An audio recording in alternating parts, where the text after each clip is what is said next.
Check.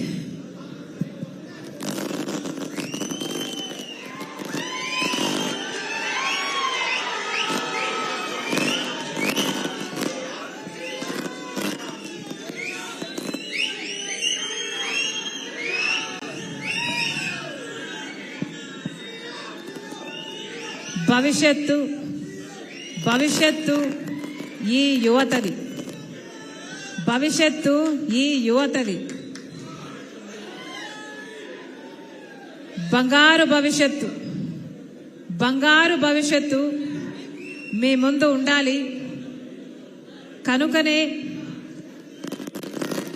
కనుకనే Congress party తరపున రాజశేఖర్ రెడ్డి బిడ్డ ఆంధ్రప్రదేశ్ రాజకీయాల్లో అడుగుపెట్టింది. కేవలం మీకోసమే.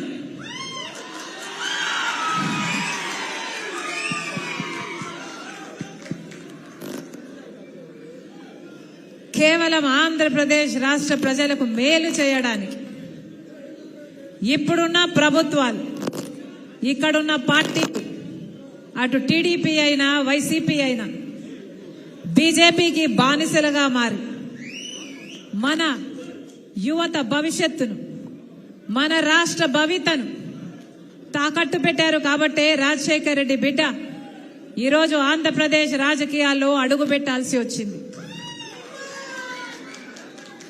తెలంగాణ నాకు మెట్టినిల్లు అయితే ఆంధ్రప్రదేశ్ నా పుట్టినిల్లు.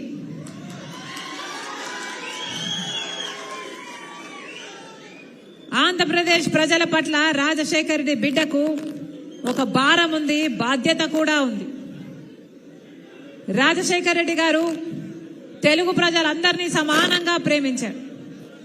ఆ రాజశేఖర్ రెడ్డి బిడ్డను నేను పులి కడుపున పులే పుడుతుంది.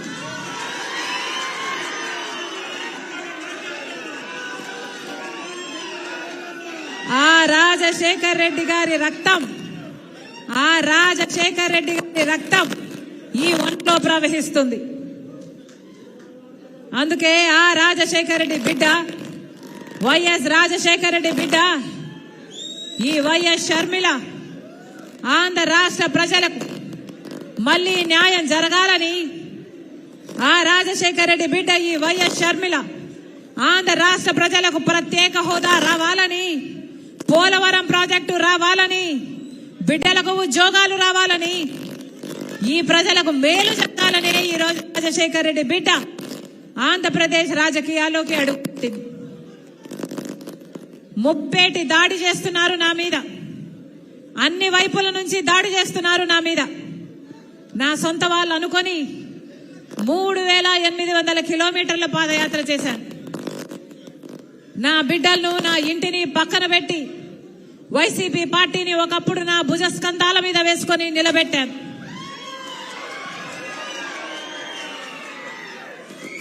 మనసు పెట్టి పనిచేశాను. నా రక్తం ధారపోశాను, నా చెమట ధారపోశాను. అదే వైసీపీ పార్టీ ఈరోజు నా మీద దాడి చేస్తుంది. నా మీద ఎన్ని రకాలుగా దాడి చేసినా పర్వాలేదు. ఇక్కడున్నది రాజశేఖర్ రెడ్డి బిడ్డ. ఇక్కడ భయపడే వాళ్ళు ఎవ్వరూ లేరు. మీకు చేతనైంది చేసుకోండి. ఇక్కడ మేము రెడీ. నేను రెడీ, మీరు రెడీయా?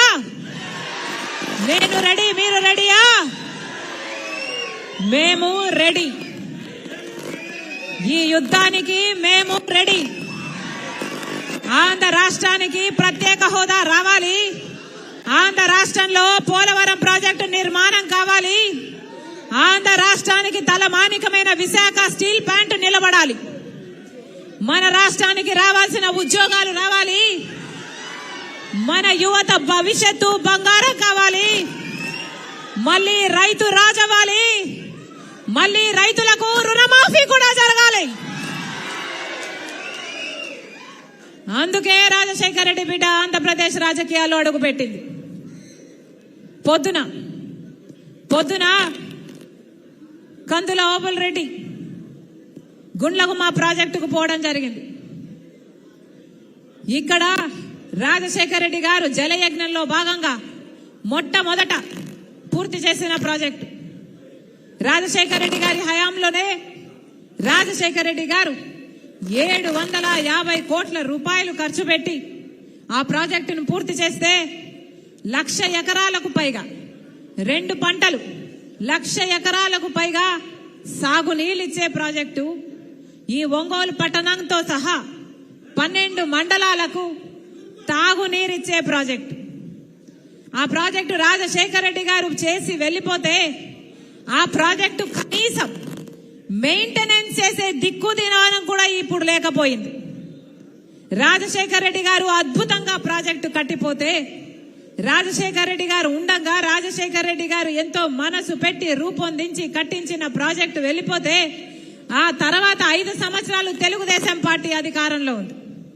5 సంవత్సరాలు తెలుగుదేశం పార్టీ అధికారంలో ఉన్న ఆ ప్రాజెక్టు కనీసం మెయింటెనెన్స్ కూడా యాన్యువల్ మెయింటెనెన్స్ కూడా డబ్బిచ్చిన పాపాన పోలేదు చంద్రబాబు గారు. చంద్రబాబు గారు పూర్తిగా నిర్లక్ష్యం చేశారు. ఆ ప్రాజెక్టు ఘోర స్థితిలోకి తయారై ఇప్పుడు జగనన్న గారు ముఖ్యమంత్రి అయ్యారు. ఆ 5 ఏళ్లు తెలుగుదేశం టీడీపీ పట్టించుకోలేదు చంద్రబాబు గారు. ఇప్పుడు ఈ 5 ఏళ్లు జగనన్న గారు కూడా పట్టించుకోలేదు. మరి రాజశేఖర రెడ్డి గారు చేసిన ప్రాజెక్టు కదా, మరి ఆయన వారసులమని చెప్పుకుంటున్నారు కదా, ఆయన ఆశయాలను నిలబెడుతున్నామని చెప్తున్నారు కదా, వైఎస్ఆర్ కాంగ్రెస్ పార్టీ అని చెప్తున్నారు కదా, మరి మీరు ఎందుకు ఆ ప్రాజెక్టు నిలబెట్టలేకపోయారు? ప్రాజెక్టు కట్టమని ఎవరు అడగడం లేదు. కనీసం ప్రాజెక్టు మరమ్మతులు చేయడానికి కూడా మీరు సంవత్సరానికి 1-2 కోట్లు ఇవ్వకపోతే ప్రాజెక్టు నిలబడకపోతే ఈ రోజు ఆ ప్రాజెక్టు గేట్లు ఆ నీళ్లలో తేలుతున్నాయి, గేట్లు ఊడేపోయాయి. రాజశేఖర రెడ్డి గారి ప్రాజెక్టు కడితే కనీసం మీకు ఆ ప్రాజెక్టు మెయింటైన్ చేయడం కూడా చేత కాకపోతే మీరా రాజశేఖర రెడ్డి గారి వారసులు? మీరా రాజశేఖర రెడ్డి గారి ఆశయాలను నిలబెట్టే వాళ్ళు? మీదా వైఎస్ఆర్ కాంగ్రెస్ పార్టీ? మీది వైఎస్ఆర్ కాంగ్రెస్ పార్టీ కాదు. వై అంటే వైవి సుబ్బారెడ్డి గారు, ఎస్ అంటే సాయిరెడ్డి గారు, ఆర్ అంటే రామకృష్ణ సజ్జల రామకృష్ణ గారు. ఇలా తయారయ్యింది ఈరోజు వైఎస్ఆర్ కాంగ్రెస్ పార్టీ. దీంట్లో వైఎస్ఆర్ గారు లేరు. ఇది జగన్ రెడ్డి పార్టీ, ఇది నియంత పార్టీ, ఇది ప్రజలను పట్టించుకోని పార్టీ, ప్రజా సమస్యలను పట్టించుకోని పార్టీ, ప్రజల ప్రయోజనాలను తాకట్టు పెట్టి బీజేపీకి బానిస అయిన పార్టీ. రాజశేఖర రెడ్డి గారి ఒక్క ఆశయమైనా నిలబెట్టారా? ఒక్క ఆశయమైనా నిలబెట్టారా? వెలుగొండ ప్రాజెక్టు రాజశేఖర రెడ్డి గారు ఎంతో కోరుకున్న ప్రాజెక్టు, ఎంతో 4,50,000 ఎకరాలకు నీళ్లిచ్చే ప్రాజెక్టు. ఒక్క ఈ జిల్లాకే కాదు, పక్కన కర్నూలు కడపకు కూడా నీళ్లిచ్చే ప్రాజెక్టు, 45 టీఎంసీల సామర్థ్యం ఉన్న ప్రాజెక్టు. రాజశేఖర రెడ్డి గారు 60% పనులు పూర్తి చేసి పోతే ఆ తర్వాత చంద్రబాబు గారు కనీసం తట్టడు మట్టడి తీసి పోసాడా? 5 సంవత్సరాలు చంద్రబాబు గారు ముఖ్యమంత్రిగా ఉంటే వెలుగొండ ప్రాజెక్టు ఒక్క అడుగు కూడా ముందుకు వేయలేదు. ఆ తర్వాత జగనన్న గారు ముఖ్యమంత్రి అయ్యారు. ముఖ్యమంత్రి కాకముందు చెప్పిన మాట వెలుగొండ ప్రాజెక్టు నేను పూర్తి చేస్తాను అని. మరి 5 సంవత్సరాలు అవుతుంది, వెలుగొండ ప్రాజెక్టు పూర్తయిందా? వెలుగొండ ప్రాజెక్టు పూర్తయిందా? పూర్తి కాలేదు. ఇక్కడ నిమ్స్ ఇండస్ట్రియల్ కారిడార్ ఏర్పాటు చేయాలనుకున్నాడు రాజశేఖర రెడ్డి గారి తర్వాత ప్రభుత్వం 2012లో అప్పుడున్న కాంగ్రెస్ ప్రభుత్వం 3 లక్షల మంది యువతకు ఉద్యోగాలు ఇచ్చే ప్రాజెక్టు, అద్భుతంగా 4,000 ఎకరాలలో అద్భుతంగా చేయాలనుకున్న ప్రాజెక్టు. ఆ తర్వాత ఎవరూ పట్టించుకోలేదు. జగన్మోహన్ రెడ్డి గారు ముఖ్యమంత్రి కాకముందు 2019లో దాన్ని పూర్తి చేస్తానని చెప్పిన వాడు ఇప్పటి వరకు కనీసం ఒక్క ప్రాజెక్ట్ అయినా వచ్చిందా? ఒక్క ఇండస్ట్రీ అయినా వచ్చిందా? ఒక్క ఉద్యోగం అయినా వచ్చిందా? లేదు. జిల్లాకు ఒక ఎయిర్పోర్ట్ అన్నారు, దానికి ఒక పథకం కూడా పేరు పెట్టారు. జిల్లాకు ఒక ఎయిర్పోర్ట్ కట్టి బోయింగ్లు కూడా దింపుతామన్నారు. ఏమైంది? కనిపిస్తున్నాయా? గాలికి పోయింది. మరి ఏం చేసినట్టు? రాజశేఖర రెడ్డి గారి ఆశయాలు ఎక్కడ నిలబెట్టినట్టు? రాజశేఖర రెడ్డి గారు రైతును రాజును చేశాడు. రాజశేఖర రెడ్డి గారి హయాంలో వ్యవసాయం పండగైంది. రాజశేఖర రెడ్డి గారు రుణమాఫీ చేశాడు. రాజశేఖర రెడ్డి గారు రైతుకు ఏ కష్టం వచ్చినా పెట్టుబడి ధరను తగ్గించాడు, రాబడిని పెంచాడు. రాజశేఖర రెడ్డి గారు ముఖ్యమంత్రిగా ఉన్నప్పుడు ఇన్పుట్ సబ్సిడీ ఉండే, విత్తనాల మీద సబ్సిడీ ఉండే, డ్రిప్పుల మీద సబ్సిడీ ఉండే, ఇంప్లిమెంట్స్ మీద సబ్సిడీ ఉండే. ఇప్పుడు ఏదైనా ఉన్నాయా? రైతులకు రుణమాఫీ కాదు కదా, రైతులు మొత్తం అప్పుల పాలైపోయారు. అప్పు లేని రైతున్నాడా? అప్పు లేని రైతున్నాడా? అసలు వ్యవసాయం దండగా అనే పరిస్థితికి ఇప్పుడు వచ్చింది అంటే దానికి కారణం పాలకులు కాదా? రాజశేఖర రెడ్డి గారు రైతుల కోసం అన్ని పథకాలు పెడితే ఇన్పుట్ సబ్సిడీ ఉందా? విత్తనాల మీద సబ్సిడీ ఇప్పుడు ఉందా? డ్రిప్ మీద సబ్సిడీ ఇప్పుడు ఉందా?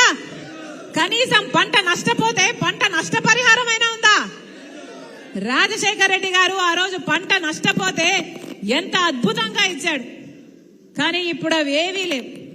మరి ఇదా రాజశేఖర రెడ్డి గారి సంక్షేమ పాలన? రాజశేఖర రెడ్డి గారి సంక్షేమ పాలనకు జగనన్న పాలనకు నక్కకు నాగలోకానికి ఉన్నంత తేడా ఉంది. ఆకాశానికి భూమికి ఉన్నంత తేడా ఉంది. రాజశేఖర రెడ్డి గారికి ఈ యువత అంటే చాలా ప్రాణం.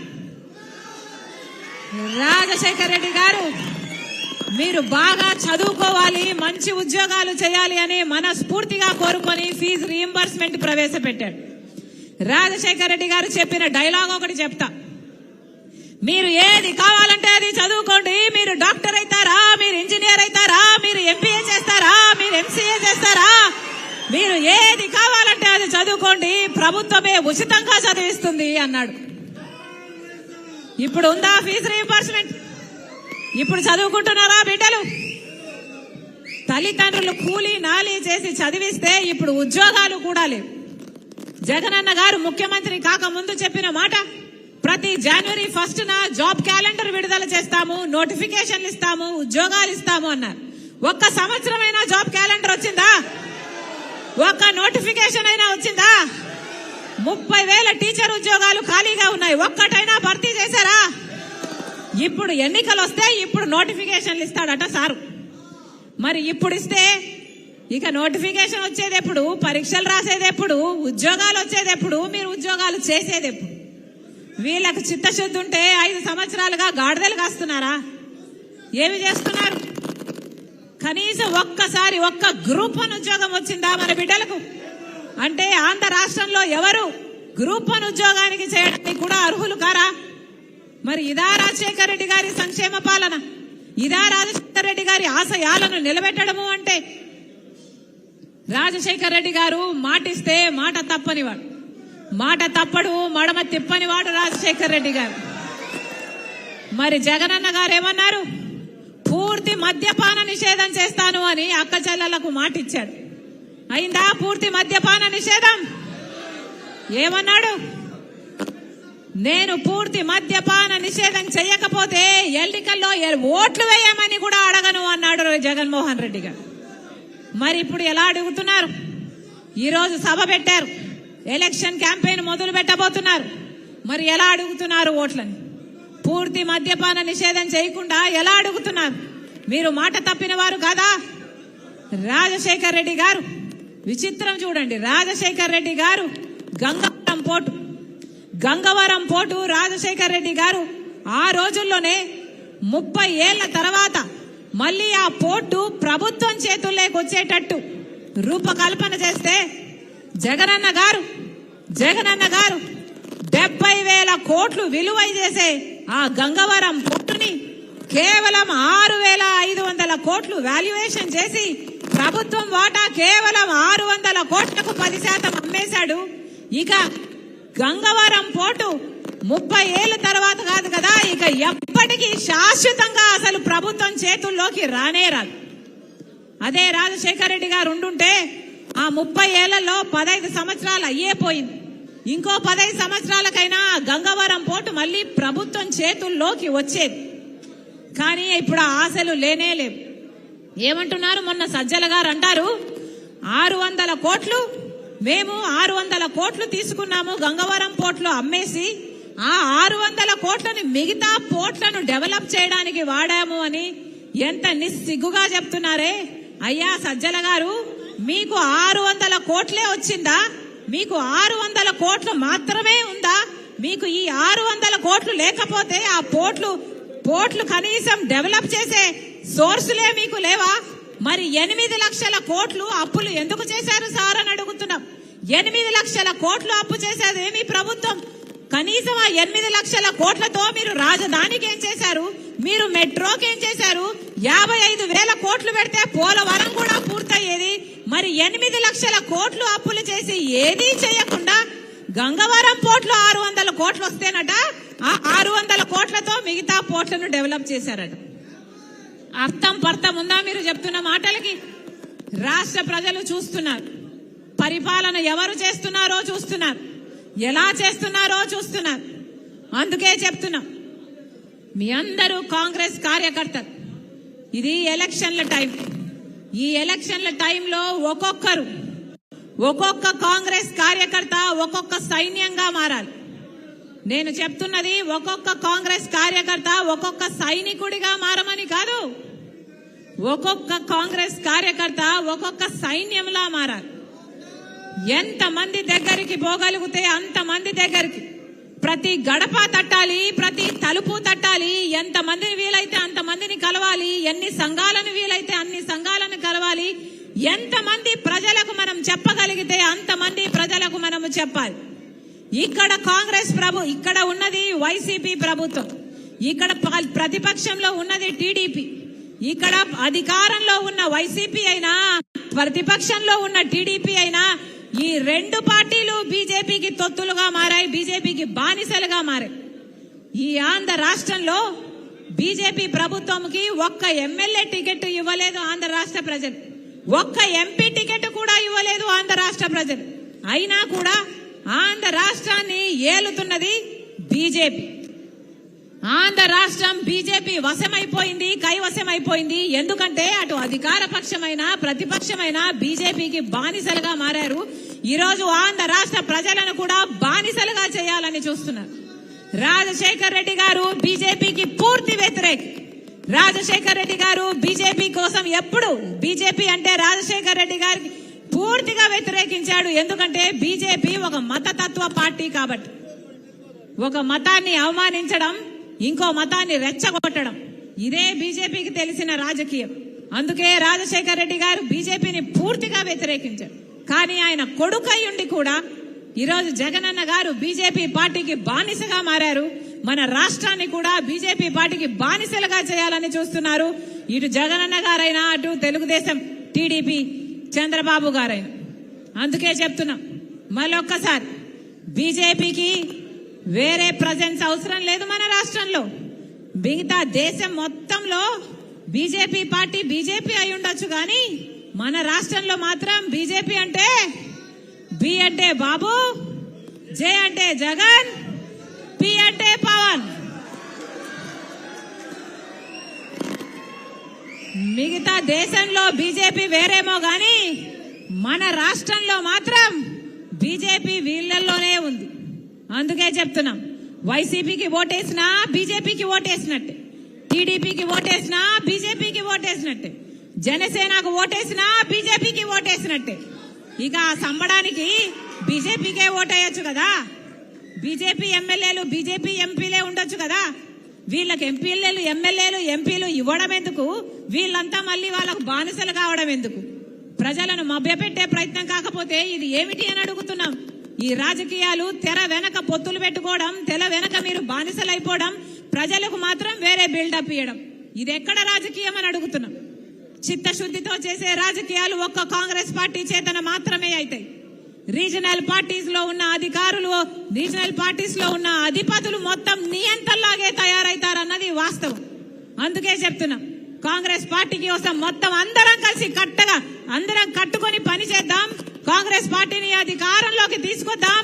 కాంగ్రెస్ పార్టీ అధికారంలోకి వచ్చిన మరుక్షణం రాహుల్ గాంధీ గారు మొట్టమొదటి సంతకమే మనకు ప్రత్యేక హోదా మీద పెడతానని అన్నాడు. చెప్దాం, ప్రజల దగ్గరికి తీసుకువెళ్దాం. ప్రత్యేక హోదా కావాలి అంటే కాంగ్రెస్ పార్టీ అధికారంలోకి రావాలి. మనకి పోలవరం ప్రాజెక్టు పూర్తవ్వాలి అంటే కాంగ్రెస్ పార్టీ అధికారంలోకి రావాలి.